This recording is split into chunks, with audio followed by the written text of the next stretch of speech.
White House National Security Council fires many staffers after Trump order. Dozens of staffers were fired from the White House National Security Council on Friday as President Donald Trump moved to slash the size and scope of the once powerful body, five sources briefed on the matter said. Staff dealing with most major geopolitical issues from Ukraine to Kashmir were terminated in the afternoon, said the sources, who requested anonymity as they were not permitted to speak to the media.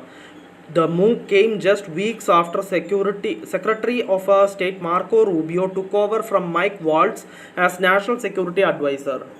The NSC restructuring is expected to further reduce the agency's influence, transforming it from a powerful policy-making body into a small organization focused more on implementing the president's agenda than on shaping it, the sources said. In practice, the move is expected to grant more authority to the State Department, the Defense Department, and other departments and agencies involved in diplomacy, national security, and intelligence matters, the sources said. The administration's aim is to reduce the size of the NSC to just a few dozen people.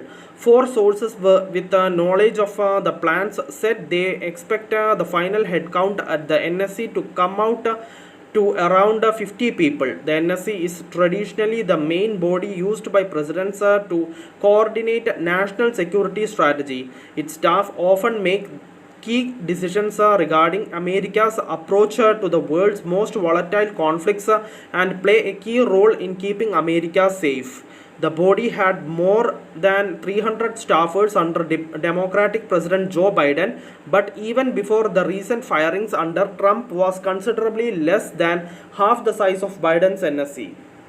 The staffers who are cut from the agency will be moved to other positions in government, two of the sources told Reuters.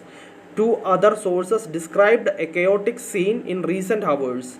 Outgoing staff were in some cases reduced to tears in the Eisenhower Executive Office building where the NSC is housed, they said.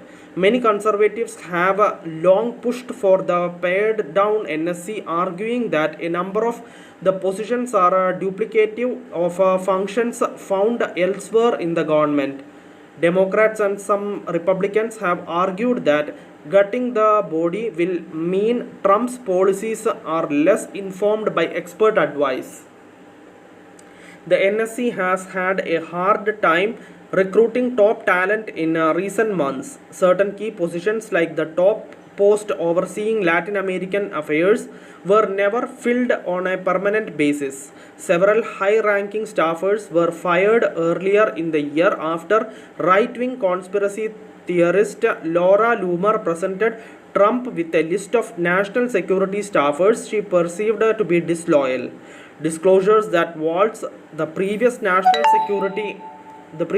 security advisor, had accidentally shared information on an imminent bombing campaign in Yemen with an Atlantic journalist further dented morale. As part of the restructuring, certain sections of the NSC known as directorates are expected to be combined with other directorates or eliminated altogether, three sources said. In most of the directorates that remain, only a few staff are left, the sources added. Among the directorates that may cease to operate as independent bodies are those overseeing African affairs and multilateral organizations like NATO, three sources said. Thank you for listening. Thank you for watching. Thank you everyone. Bye.